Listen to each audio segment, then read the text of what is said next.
नमस्कार, मैं हूं रितेश शर्मा। हम इस वक्त पालीगंज विधानसभा क्षेत्र में हैं और यहां हमारे साथ CPI ML है, उसके कैंडिडेट हैं, यहाँ मौजूद हैं। हम उनसे जानेंगे कि आखिर ये क्या यहाँ पे करने वाले हैं पालीगंज में और स्टूडेंट्स के लिए क्या करेंगे। रोजगार जैसे मुद्दे हैं अभी उठ रहे हैं। तेजस्वी यादव ने कहा है 10 लाख जो है बेरोजगारों को रोजगार देने का काम किया जाएगा। तो संदीप सौरभ यहाँ से हैं, भाकपा माले से हैं, गठबंधन में हैं और RJD का पूरा सपोर्ट है। साथ में गाड़ियाँ चल रही हैं, RJD का भी झंडा है और 3 तारा वाला भी झंडा है। संदीप सौरभ जी, सबसे पहले तो समय देने के लिए धन्यवाद। जी धन्यवाद। ये बताइए, पालीगंज में आप पालीगंज के हैं नहीं, सबसे बड़ा सवाल ये उठ रहा है कि बाहरी कैंडिडेट यहाँ आया मनेर से, कैसे लड़ेगा चुनाव?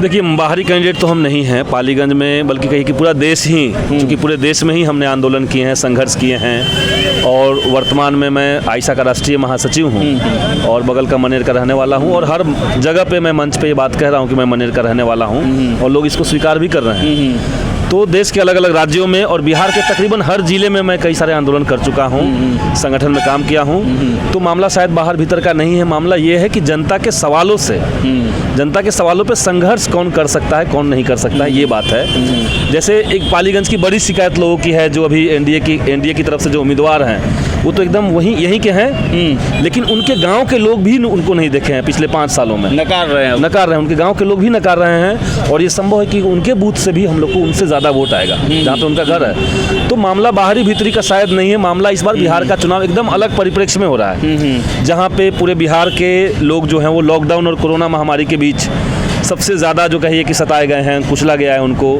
बिहार के जो प्रवासी मजदूर है, पूरी दुनिया ने देखा कि किस तरीके से इन मजदूरों को 2-2 हज़ार किलोमीटर पैदल चल करके अपने घर पे आना पड़ा और सरकार ने मुख्यमंत्री आवास के भीतर बैठते हुए, माने मुख्यमंत्री जो हैं वो अपने आवास से बैठ करके ये ऐलान कर देते हैं कि हम किसी को बाहर से अंदर नहीं आने देंगे, सारे बॉर्डर सील कर देंगे। तो आप अपने नागरिक की सुरक्षा नहीं कर सकते, उनके साथ तनिक भी संवेदना नहीं दिखा सकते हैं। उससे एक बड़ा सवाल है कि आप शिक्षा और रोजगार, अगर विकास कोई रथ है तो हम तो मानते हैं कि उस रथ का 2 पहिया है, शिक्षा और रोजगार। लेकिन एनडीए की सरकार ने, नीतीश कुमार और नरेंद्र मोदी की सरकार ने इन दोनों को चौपट करने के लिए पूरी कोशिश लगा दी है। आज देखिए कि नई शिक्षा नीति और उससे पहले भी शिक्षा को पूरी तरीके से प्राइवेटाइज करने की कोशिश चल रही है। जो सरकारी शिक्षण संस्थान है, जो स्कूल है, जो हाई स्कूल है, जो कॉलेज है, उस पे हमले हो रहे हैं, उसको बंद करने की प्लानिंग चल रही है। युवाओं को रोजगार से बेदखल किया जा रहा है और जहां पे नौजवान को रोजगार मिल सकता था उन तमाम सेक्टर्स को समझिए कि प्राइवेटाइज किया गया। निजीकरण पे आपका जो है वार है, वो तो केंद्र सरकार कर रही है, बिहार में कैसे रोकिएगा निजीकरण? आप बिहार में नीतीश सरकार कहे कि हम डबल इंजन की सरकार है, क्योंकि केंद्र और यहाँ दोनों जगह हम हैं, और आप बिहार में कहेंगे कि निजीकरण जो है वो सिर्फ मोदी कर रहा है, हम तो नहीं कर रहे हैं। ऐसा तो नहीं है। बिहार के जो नौजवान हैं वो तो मार झेल रहे हैं ना, रेलवे की तैयारी करने वाले स्टूडेंट्स तो मार झेल रहे हैं, वो तो एनडीए की सरकार कर रही है ना। तो निजीकरण एक बड़ा सवाल है, वो सिर्फ रोजगार से बेदखल नहीं कर रहा है सरकार, निजीकरण के माध्यम से आप समझिए कि आरक्षण को खत्म करने की प्लानिंग है।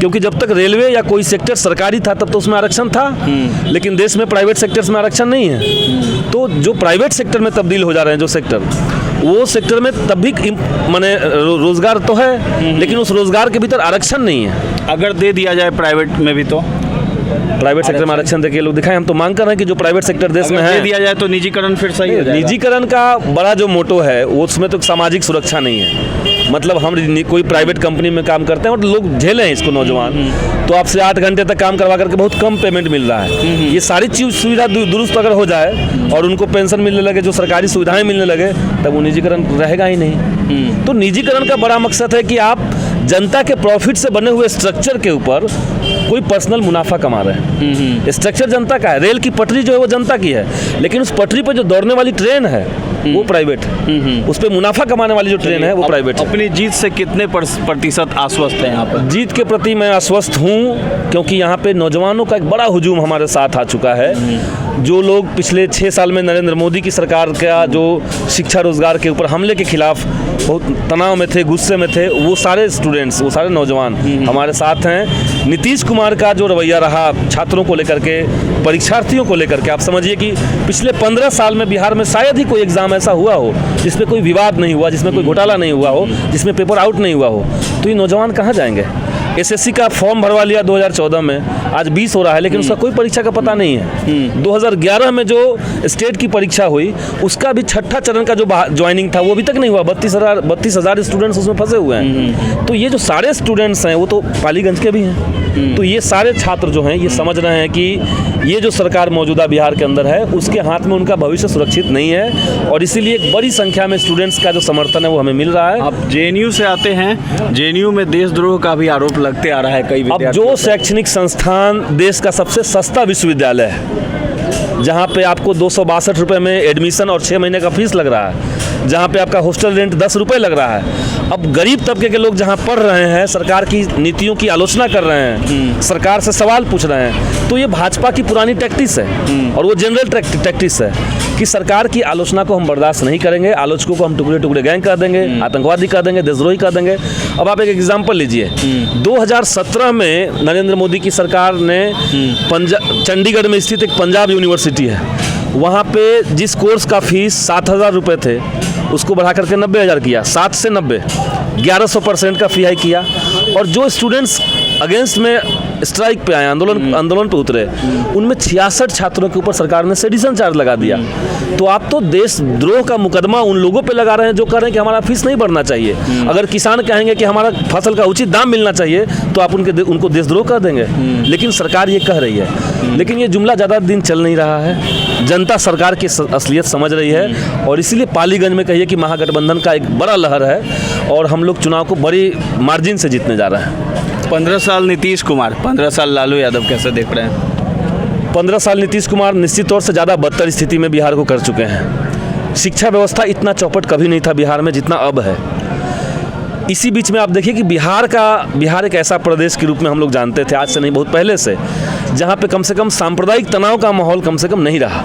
नीतीश कुमार ने पूरे प्लानिंग के साथ आरएसएस की शाखाओं का स्थापना करवाया और बिहार में से कई त्यौहार हुए, जैसे रामनवमी। बिहार में नीतीश कुमार और भाजपा ने मिलकर के रामनवमी के त्यौहार को दंगा त्यौहार के रूप में तब्दील कर दिया। तलवारें चल रही हैं, तलवारें बांटी जा रही हैं सरकार की तरफ से। तो ये तो नया फेज़ है बिहार के लिए और इसका पहले की सरकार से तुलना नहीं है। दूसरी बात है सामाजिक न्याय की अवधारणाओं पे हमला, ये पहले नहीं था। लालू प्रसाद यादव के सरकार को लेकर के हमारी आलोचना जाहिर सी बात थी, हमने संघर्ष भी किया, लेकिन आज की जो सरकार है ये सामाजिक न्याय की अवधारणाओं पे हमला कर रही है। देश में जो बलात्कार की संस्कृति कहिए कि सरकार जिसको प्रोत्साहन दे रही है, अभी हाथरस वाला कांड आपने देखा, इससे पहले अररिया में जो घटना हुई, बलात्कार की जो पीड़िता थी और उसकी जो सहेली जो उनको लेकर के थाने तक गई, उनको जेल में डाल दिया गया, थाने में बंद कर दिया गया था। तो ये जो एक रवैया सरकार के तरफ से चल रहा है ये बेहद खतरनाक है। इस बार महागठबंधन की सरकार आ रही है बिहार में, हमें लगता है कि बिहार की ये सिर्फ पालीगंज का फीडबैक नहीं है, बिहार में तमाम अलग अलग जिलों में हम दौरा कर चुके हैं। इससे पहले आंदोलन के दौरान भी हम गए, बैठक हमने की थी ऑल इंडिया स्टूडेंट्स एसोसिएशन की।